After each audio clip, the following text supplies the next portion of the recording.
Vamos a abrir, hermanos, la palabra del Señor. Lo hacemos en el Evangelio de Marcos, capítulo 14. Los días martes estamos estudiando el Evangelio de Marcos y ya vamos bastante avanzados. Hemos llegado ya al capítulo 14 y de hecho pues ya cubrimos una parte de este capítulo, pero vamos a leer los versículos que ahora continúan y que corresponden a la continuación de este estudio. Dice la palabra de Dios en el Evangelio de Marcos, capítulo 14, del versículo número 12 en adelante. El primer día de la fiesta de los panes sin levadura, cuando se acostumbraba sacrificar el cordero de la Pascua, los discípulos le preguntaron a Jesús: ¿dónde quieres que vayamos a hacer los preparativos para que comas la Pascua? Él envió a 2 de sus discípulos con este encargo: vayan a la ciudad y les saldrá al encuentro un hombre que lleva un cántaro de agua. Síganlo, y ahí donde entre, díganle al dueño: el maestro pregunta, ¿dónde está la sala en la que pueda comer la Pascua con mis discípulos? Él les mostrará en la planta alta una sala amplia, amueblada y arreglada. Preparen allí nuestra cena. Los discípulos salieron, entraron en la ciudad y encontraron todo tal y como les había dicho Jesús. Así que prepararon la Pascua. Al anochecer llegó Jesús con los 12. Mientras estaban sentados a la mesa comiendo, dijo: les aseguro que uno de ustedes que está comiendo conmigo me va a traicionar. Ellos se pusieron tristes y uno tras otro empezaron a preguntarle: ¿acaso seré yo? Es uno de los 12, contestó, uno que moja el pan conmigo en el plato. A la verdad, el Hijo del Hombre se irá, tal como está escrito de él, pero ay de aquel que lo traiciona. Más le valdría a ese hombre no haber nacido. Amén. Hasta ahí dejamos la lectura, hermanos. Pueden tomar sus asientos, por favor.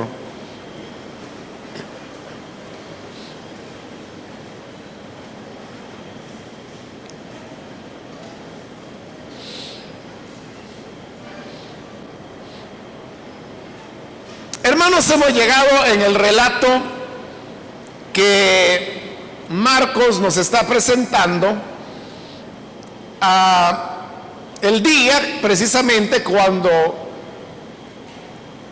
el Señor Jesús ha de ser capturado.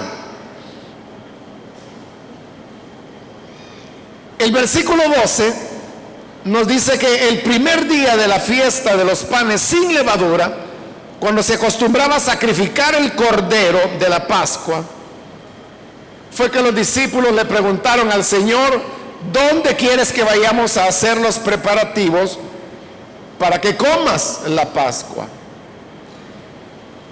Recuerde que la cena pascual o cena de la Pascua se hacía una vez al año en el aniversario de lo que había sido la salida del pueblo de Israel de la esclavitud de Egipto.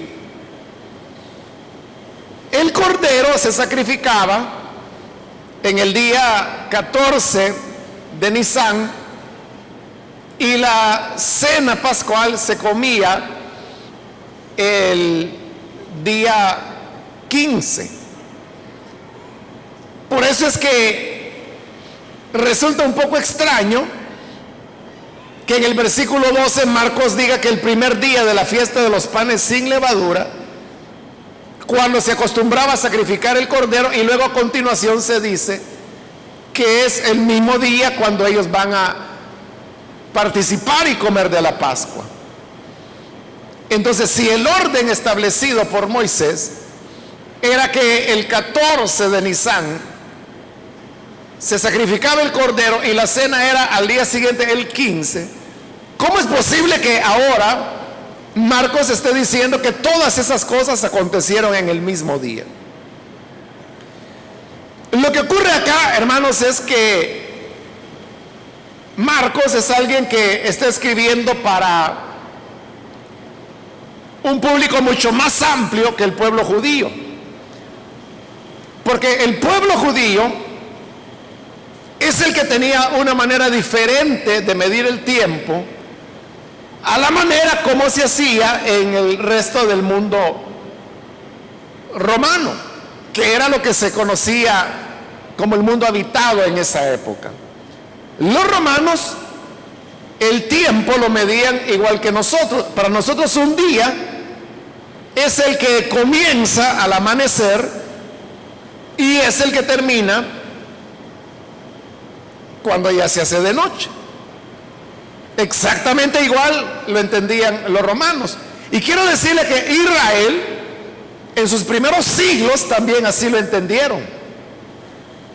Pero después de la deportación a Babilonia y cuando se pierde la monarquía, es que los judíos introducen una manera diferente de medir el día, que ya no era del amanecer al anochecer, sino que ahora comienzan a medir el día desde el atardecer de un día hasta el atardecer del día siguiente.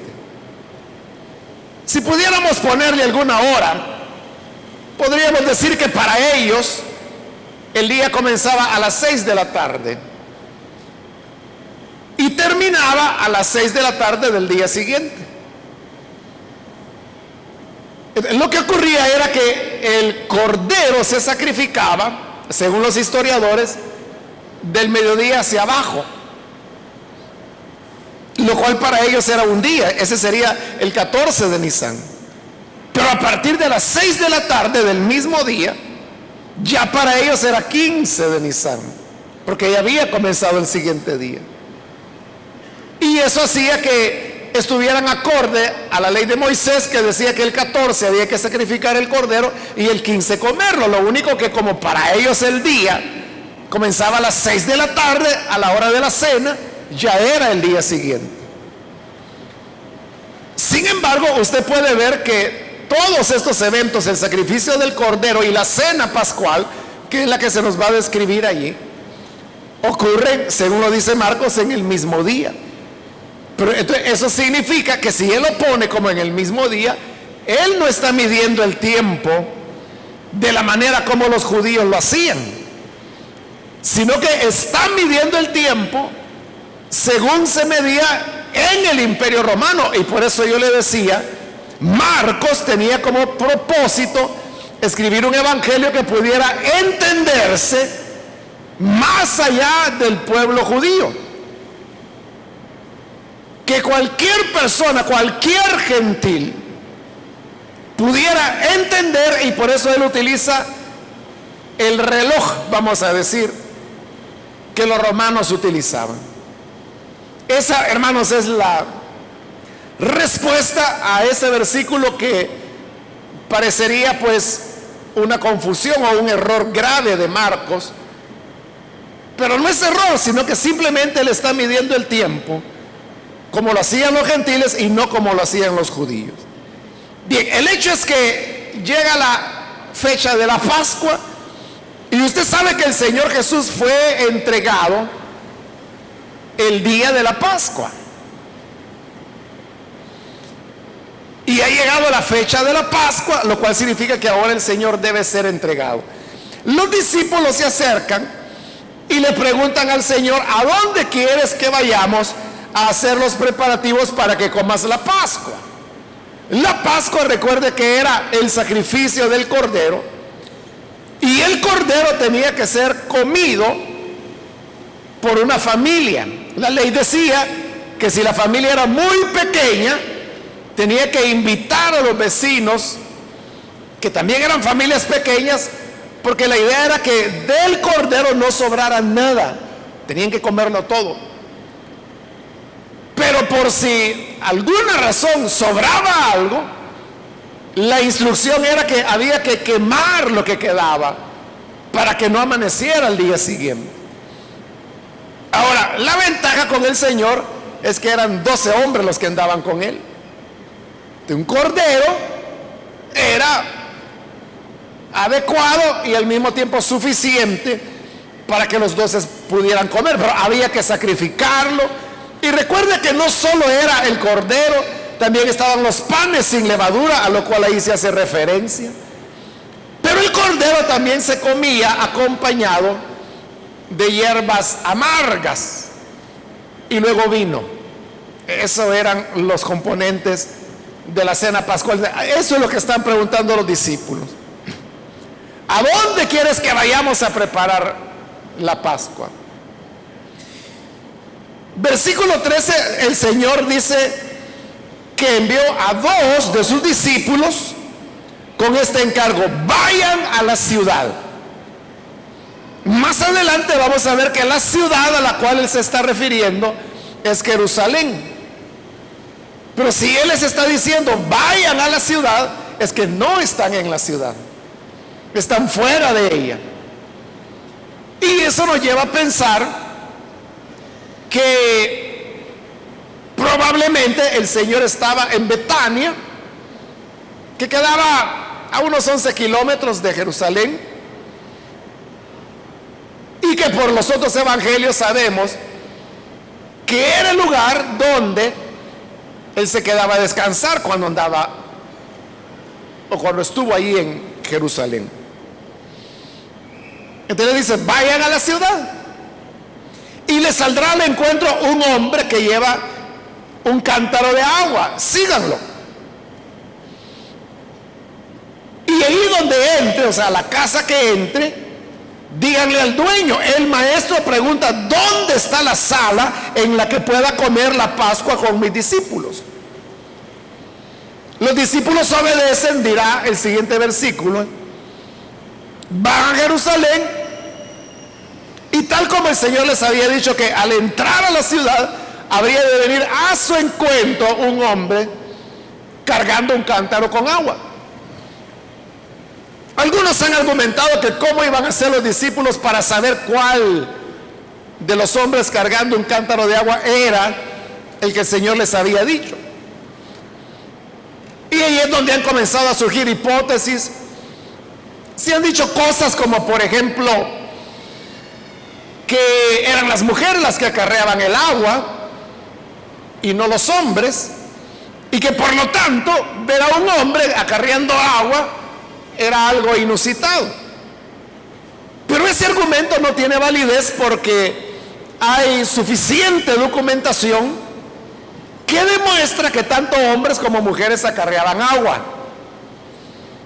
Otros han dicho que lo iban a reconocer porque quienes utilizaban cántaros para cargar el agua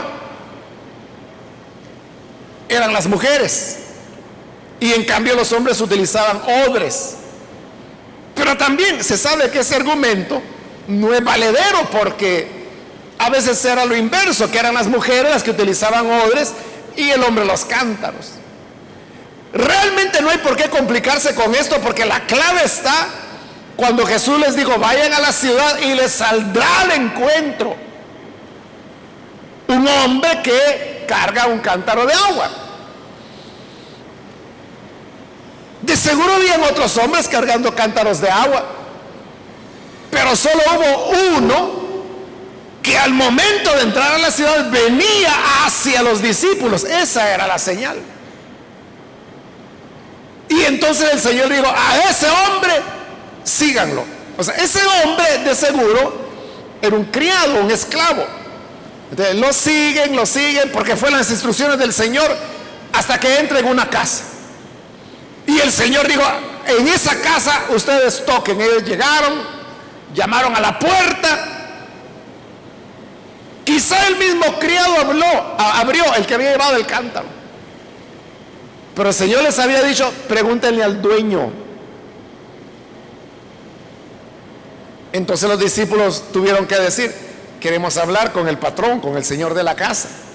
Lo fueron a llamar y cuando él llega, le hacen la pregunta que Jesús había pedido que le hicieran: ¿dónde está la sala en la que pueda comer la Pascua con mis discípulos? Y entonces el hombre le responde: ¿cómo no? La sala se encuentra arriba, en la segunda planta, en el aposento alto. En la época, hermanos, del Señor Jesús, la mayor cantidad de casas que había en Jerusalén eran casas sencillas, de techo de paja. Pero había unas pocas casas, que era de la gente más pudiente, que le mandaban a hacer una segunda planta. Lo interesante era que los judíos no utilizaban esa segunda planta, sino que la tenían reservada para reuniones de carácter religioso o para hospedar huéspedes, que es lo que el hombre está haciendo ahí. Otra cosa que usted tiene que tener en cuenta es que las gradas para subir a la segunda planta no se encontraban dentro de la casa como ahora, ¿no? Toda casa de 2 pisos en nuestro país, usted sabe que las gradas están adentro. Pero en la época de Jesús no, el acceso era por afuera. Es decir, que las personas podían perfectamente subir a la segunda planta sin molestar al propietario que estaba en la primera. Como la Pascua era una época de peregrinación, cuando muchas personas venían a Jerusalén precisamente por esa fiesta, entonces había personas hospedadoras, amables, que brindaban un lugar donde hospedarse a las personas que no tenían dónde quedarse. Ahora, esta casa podemos ver que pertenecía a alguien que tenía facilidades económicas. En primer lugar, porque hemos visto que tiene un esclavo, un siervo, que le acarrea el agua. En segundo lugar, es una casa que tiene aposento alto, que tiene segunda planta. Y en tercer lugar, está amueblada la parte de arriba, está todo listo para que un grupo de peregrinos pueda llegar y comer de la Pascua. De paso, quiero mencionarle que muchos estudiosos de la Biblia han llegado a la conclusión que este aposento alto, en el cual el Señor comió la Pascua e instituyó lo que hoy nosotros conocemos como la Cena del Señor, es el mismo aposento alto donde los discípulos van a continuar reuniéndose al día siguiente de esto, porque al día siguiente es cuando van a matar al Señor. Y recuerde que los evangelios dicen que ellos permanecían juntos, encerrados, estaban ahí en ese aposento alto. Y ahí es donde el día de Pentecostés los discípulos se encontraban reunidos. Por eso es que el libro de los Hechos habla que estaban en el aposento alto, que en otras palabras es el cuarto de arriba o la segunda planta. Entonces hay evidencia, al menos han descubierto algunos eruditos bíblicos, que se trató del mismo lugar. Entonces mire que las recompensas que que viene para las personas que están dispuestas a servirle al maestro. Porque eso es lo que los discípulos le dijeron al dueño de la casa. El maestro dice: ¿dónde está la sala donde voy a comer la Pascua? Ah, dijo el hombre, díganle al maestro que la sala está en la parte de arriba. Por ahí están las graditas, ahí. Vengan con toda confianza que allá todo está listo. Bueno, y los discípulos subieron, fueron a ver. Y cuando fueron a ver, dice que estaba amueblada, estaba preparada, estaba limpia. Lo único que faltaba era la cena, que es la que ellos van a ir a preparar.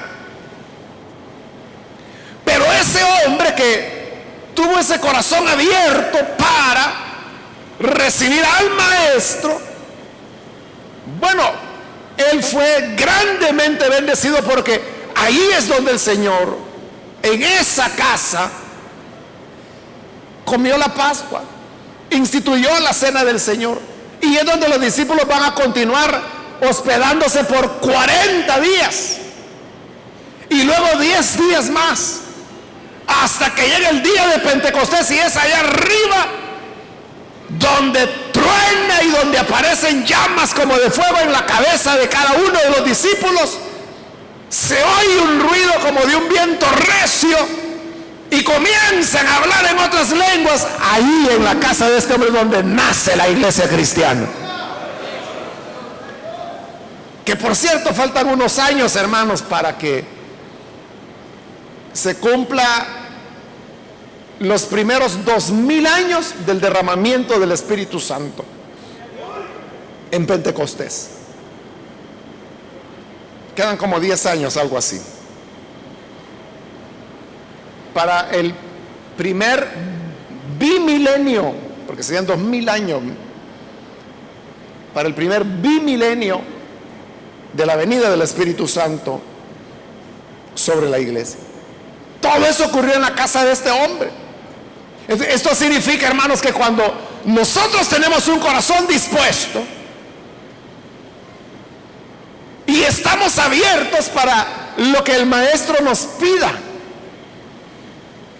que si él nos dice ¿a dónde está el lugar donde voy a comer la Pascua?, que no le respondamos: bueno, fíjate, Señor, que yo quisiera, pero tú sabes cómo está el tiempo ahora.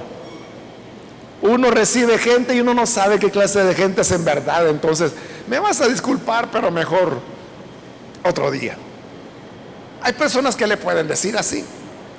Igual que aquel que cuando llega el supervisor o el pastor y dice: hermano, podríamos tener una reunión de hogar aquí en su casa.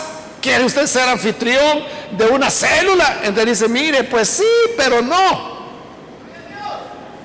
Porque vea que aquí va a venir toda clase de gente, van a ensuciarme los muebles, me los van a dañar, van a venir muchachitos que van a dejarme todo sucio. Hay gente que no quiere incomodidades, pero aquellos que están dispuestos a recibir al maestro serán grandemente bendecidos, como fue bendecida la casa de Obed-Edom en la época de David, cuando nadie quería tener el arca porque les daba miedo, porque había un hombre que había tocado el arca y Dios lo mató por irreverente. A toda la gente le dio miedo. Uy, llévensela para allá. No, yo no la quiero, mándela al vecino. No, ni en sueños. Ahí vean qué hacen con ella. Hasta que Obed-Edom dijo: bueno, si nadie la quiere, yo me la llevo. Y él se llevó el arca de Dios a su casa, y al llevarla a la casa, dice la escritura, que Dios comenzó a bendecir y a prosperar la casa de Obed-Edom. ¿Cómo no le iba a prosperar? ¿Cómo no le iba a bendecir si el arca del Señor estaba dentro de él, dentro de su casa?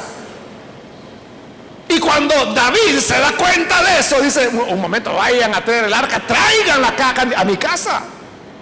Yo quiero que Dios me bendiga así como está bendiciendo a Obed-Edom. Y así fue como David se llevó el arca. De igual manera, pero no solo, hermano, estoy hablando del tema de abrir la casa o de ser anfitrión, lo cual es lo que literalmente pasó acá.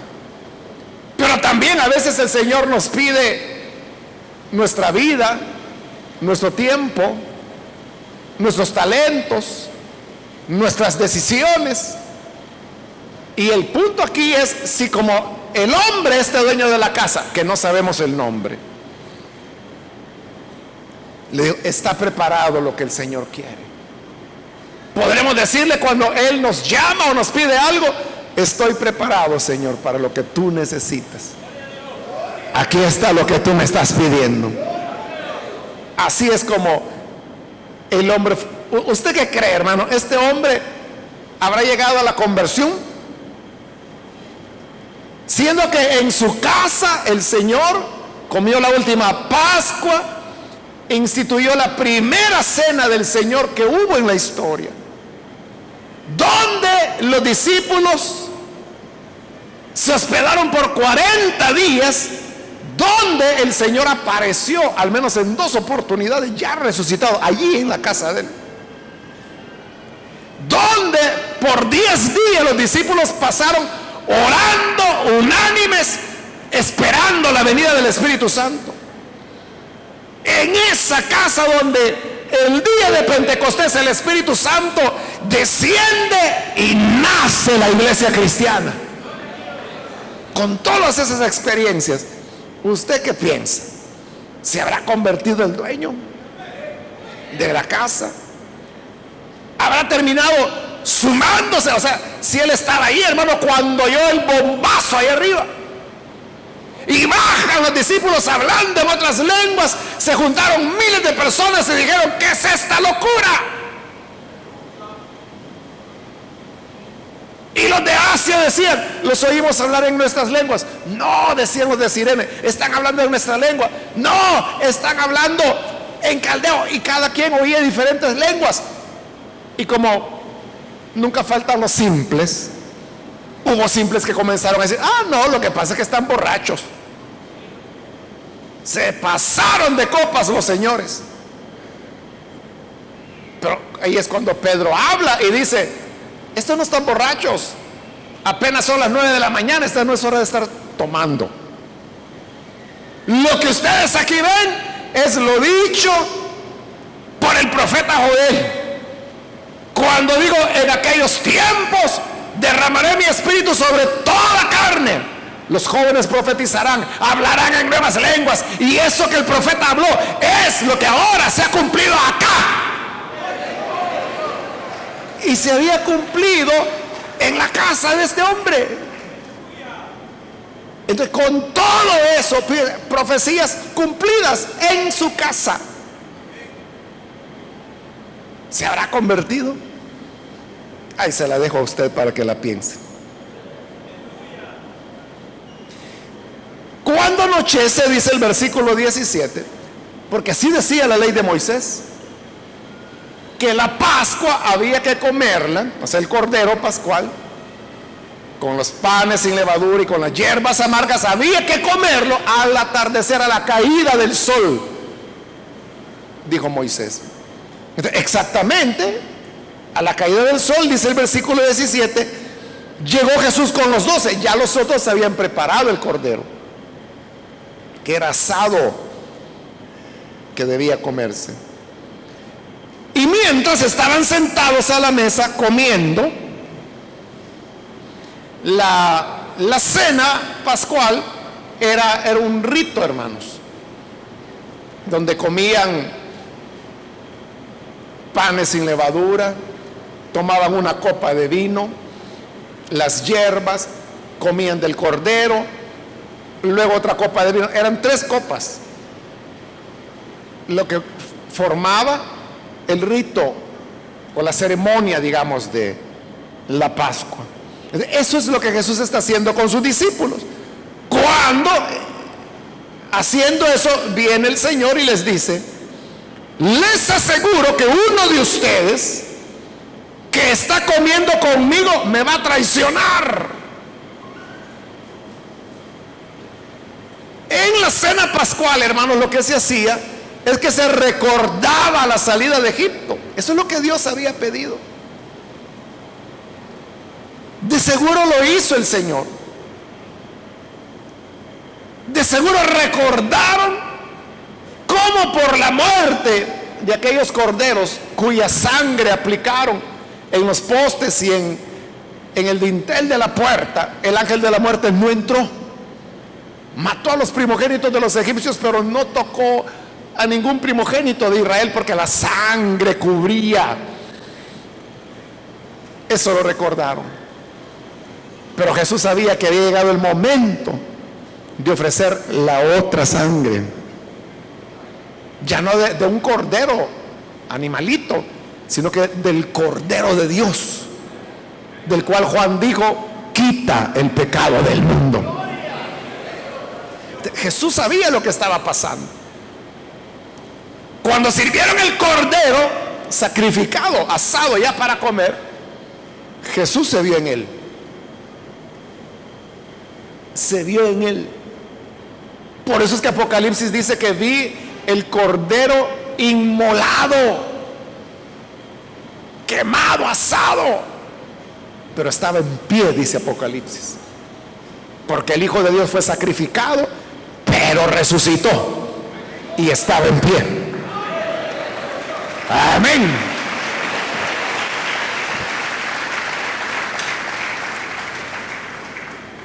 Entonces ya realmente la Pascua estaba terminando, porque de eso habían estado hablando, de la salida de Egipto.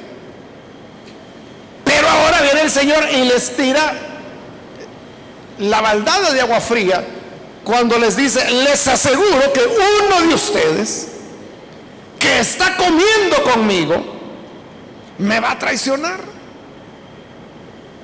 Vea, ¿por qué impresionó tanto a los discípulos esto? Ellos sabían, como lo hemos visto, que Jesús tenía muchos enemigos. Yo se lo he comentado un par de veces, que Jesús no hizo nada por tratar de bajar los encontronazos, como decimos, que tenía con las autoridades judías. Como que más les daba a él. No hizo nada por aplacar la ira. Entonces, los discípulos sabían que lo querían matar. Aparte que Jesús, vimos en Marcos que 3 veces les ha dicho que él habría de ser muerto. Pero lo que jamás esperaban es que adentro de ellos estuviera el traidor. O sea, que hubiera gente afuera que quería ponerle trampa al Señor. ¿Cuántas veces no le habían puesto trampas y de todas se había escapado el Señor? Pero ahora el Señor está diciendo: es uno de ustedes que está comiendo aquí conmigo, el que me va a traicionar. Esto, hermanos, nos deja una lección, y la lección es que nosotros nunca debemos confiarnos en que somos discípulos. Judas también era discípulo. Uno se puede confiar, hermano, en que tiene no sé cuántos años de ser creyente y que ya se leyó la Biblia de pasta a pasta 20 veces. Pero usted puede ser incluso el que está comiendo, o como el Señor dirá más adelante, el que moja el pan conmigo en el plato.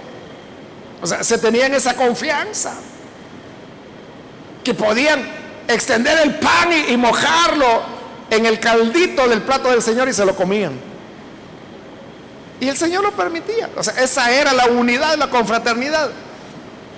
Pero ese que mojaba el pan en el plato del Señor era el traidor. No vaya a voltear a ver, hermano, ni vaya a voltear a ver, hermana, pero quizás el que tiene al lado parece ser, pero no es. Uno no sabe. Se recuerda cuando Pablo mandó a llamar a los ancianos de Éfeso y les dijo: cuídense y cuiden de la iglesia del Señor.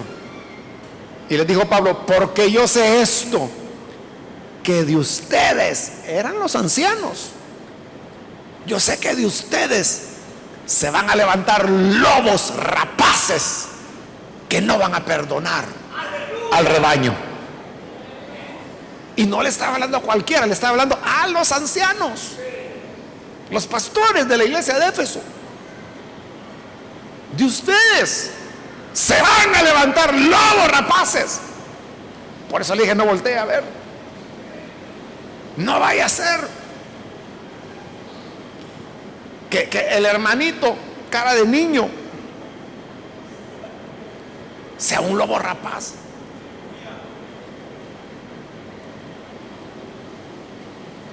Porque donde uno menos espera, usted puede decir, no, pero si es un diácono el que tengo al lado. Este no era diácono, este era apóstol. Mojaba el pan en el plato del Señor y era el traidor.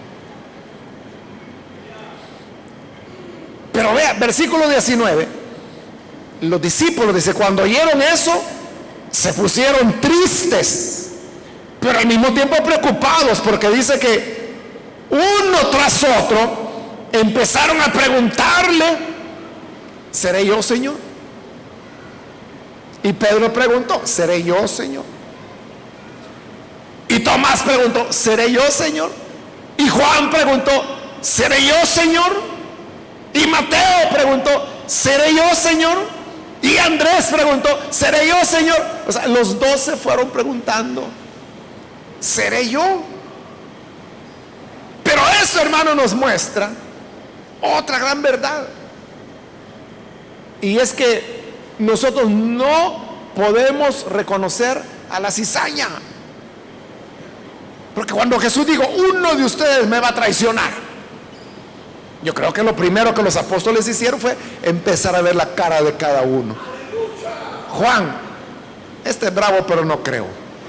Santiago, no, buena persona. Simón, medio alborotador, pero no creo. Judas, ¿qué va a ser Judas si es el tesorero? Bartolomé, no hallaban quién. Y luego les daba vuelta el corazón, ¿y si soy yo? Entonces le preguntaban, ¿seré yo, Señor? Vea, preferían dudar de ellos mismos, pero no de los que estaban ahí. ¿Por qué no dudaban de los 11 que estaban ahí? Porque ninguno parecía hacerlo. Pero como Jesús dice en el Evangelio de Juan, yo los escogí a los 12 y uno de ustedes es diablo. No podían reconocer a ese diablo. Ese es el problema, hermanos, que nosotros podemos estar santificando gente y usted no sabe si está santificando a la cizaña. Y viendo el argumento al revés, usted no puede señalar a nadie. Usted no puede decir, ese hermano es un gran cizañón y esa hermana es una gran cizañuda. ¿Quién lo puso como juez? ¿No será que se está equivocando? En la parábola que Jesús contó del hombre que fue a sembrar buen trigo y se fue a dormir, y en la noche su enemigo llegó y sembró cizaña. Cuando creció la planta, los criados le dijeron, oye, ¿y qué no sembraste buen trigo? Buena semilla. Sí. ¿Y cómo es que tiene cizaña? ¿Cuál cizaña? Ven a ver. Y va a ver lleno de cizaña. Ah, dijo él, este ha sido un enemigo. El enemigo es el que vino a sembrar la cizaña. Entonces le dijeron los criados, ¿quieres que vayamos y arranquemos la cizaña? Y el Señor dijo, no vaya a ser que por arrancar cizaña se confundan y me arranquen el trigo. Déjenlo que crezca junto el uno con el otro, pero cuando llegue la cosecha, el Señor, dijo, enviará a los segadores, que más adelante dice que son los ángeles, y ellos sí no se confunden. Ellos van a separar, este es trigo, este es cizaña, y la cizaña dice que la van a juntar en montones, la van a amarrar y la van a quemar en fuego que nunca se acaba, pero el trigo se va para el granero del Señor.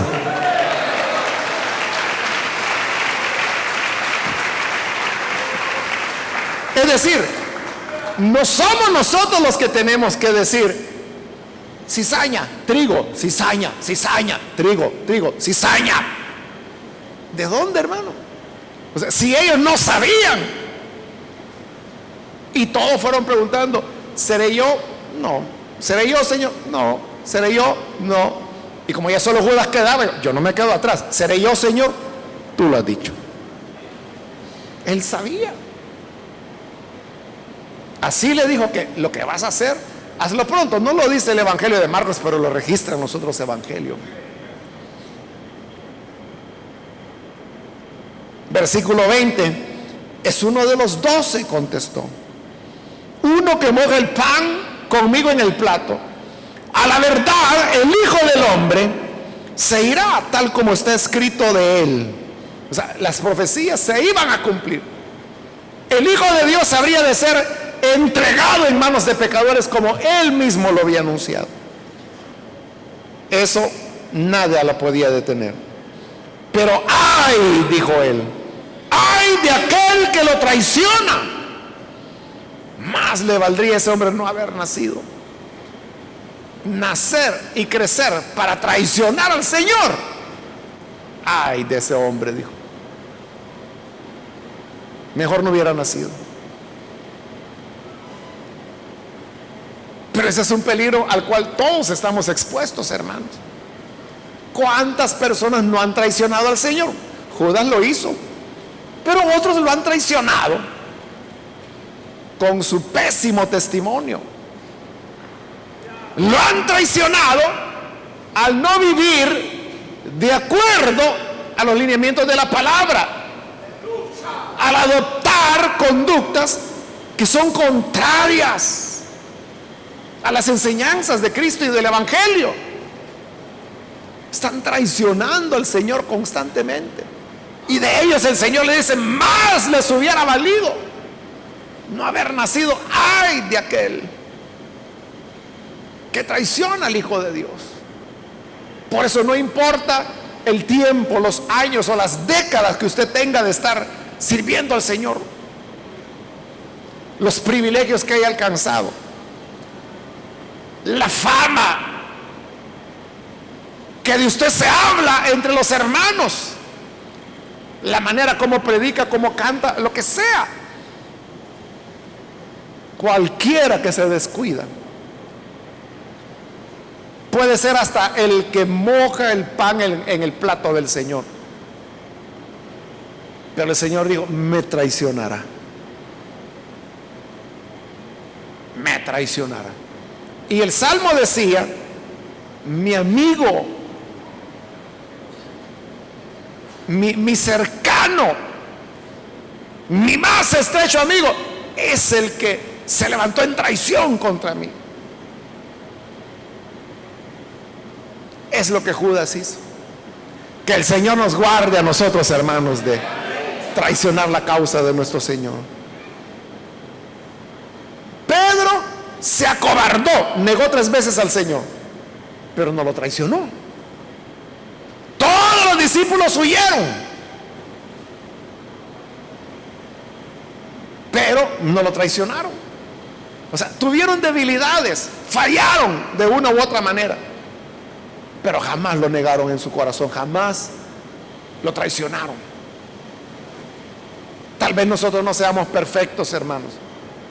Tal vez no seamos ejemplo de santidad o de integridad, pero al menos no traicionemos la causa del Señor. No hagamos que el Señor se avergüence. No traicionemos ni siquiera a la iglesia, porque usted sabe que cuando alguien traiciona al Evangelio, que es la iglesia también, la gente lo que hace es desacreditar todo. Entonces dice, no, los evangélicos son unos hipócritas, mentirosos, manojo de ladrones, y a todos les dan parejo, como que si todos fueran igual, y ni siquiera tienen el gusto de conocer a esas personas que están condenando. ¿Pero por qué lo hacen? Por un traidor. Por eso es que hacen tanto daño que Jesús dijo, mejor no hubieran nacido. Mejor no hubieran nacido. Así que guardémonos y seamos fieles al Señor todos los días de nuestra vida. Amén, hermanos. Vamos a orar, vamos a cerrar nuestros ojos. Y yo quiero hacer una invitación para las personas que todavía no han recibido al Señor Jesús como su Salvador. Pero si usted ha escuchado hoy la palabra del Señor, yo quiero animarle para que usted no vaya a dejar pasar esta oportunidad. Si hay alguien que por primera vez necesita venir para creer en el buen Salvador, yo le voy a invitar para que allí en el lugar donde se encuentra, usted se ponga en pie en señal que desea recibir al Hijo de Dios. Y con todo gusto nosotros vamos a orar por usted. Cualquier amigo, amiga que ha escuchado hoy la palabra de Dios, Él nos llama para que seamos fieles a Él, para que seamos como ese hombre que los discípulos dijeron, el maestro dice, ¿dónde está el lugar donde voy a comer? Y el hombre dijo, ¿cómo no? Con mucho gusto. Aquí está ya preparado para que el maestro venga. Ahora el maestro te dice a ti, entrégame tu vida. Si tú le entregas la vida a Él, solo Dios sabe lo que hará de ti. Ese hombre que abrió las puertas de su casa no estaba pensando en todos los hechos proféticos e históricos únicos que ocurrieron en su casa. Ni lo imaginó. Él solo quería ofrecer un servicio al Señor. Y tú no sabes ni imaginas lo que Dios quiere hacer con tu vida.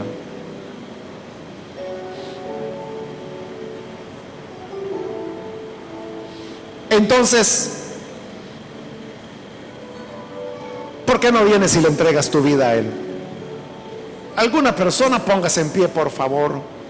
Cualquier amigo o amiga que por primera vez viene al Hijo de Dios, póngase en pie, vamos a orar. Hoy es el momento adecuado. Hoy es el día de salvación. ¿Hay alguna persona? ¿Alguien más que necesita venir al Señor? Póngase en pie. Quiero invitar, si hay hermanos también que se han alejado del Señor,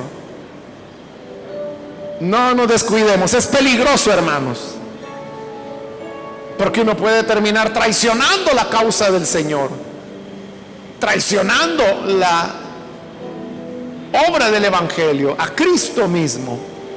¿Quiere reconciliarse? Póngase en pie. Cualquier hermano o hermana que necesita reconciliarse, póngase en pie y venga, vamos a orar por usted. Es una buena oportunidad para comenzar de nuevo, para enderezar lo que está torcido. ¿Hay alguien que necesita hacerlo? Póngase en pie. Venga. Voy a finalizar la invitación, pero si hay alguna persona que es primera vez que necesita venir al Señor o reconciliarse, puede ponerse en pie. Muy bien, aquí hay una persona, Dios lo bendiga, bienvenido. ¿Alguien más que necesita pasar? Venga. Es la última invitación la que estoy haciendo. No desaproveche la oportunidad y acérquese.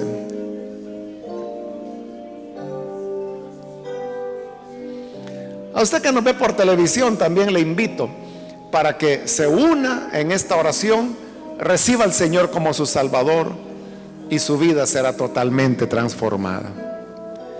Señor, te damos las gracias porque tú eres bueno. Te pedimos por esta persona que está acá, por los televidentes, por los que oyen a través de la radio y a través de cualquier medio que tú permitas, que tu palabra llegue a ellos para que les perdones, les des vida nueva, que puedan, Señor, ser transformados. Redímeles, revela a tu Hijo en ellos, de tal manera que la gracia y la paz que solo tú puedas dar repose en cada uno de ellos.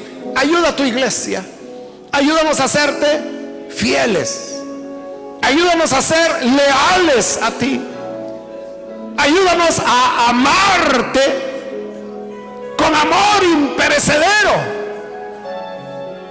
porque tú has sido, Señor, muy bueno con nosotros. Nos has mostrado tu bondad y tu misericordia. Por todo ello, Padre, a ti rendimos adoración hoy y siempre. Amén y amén.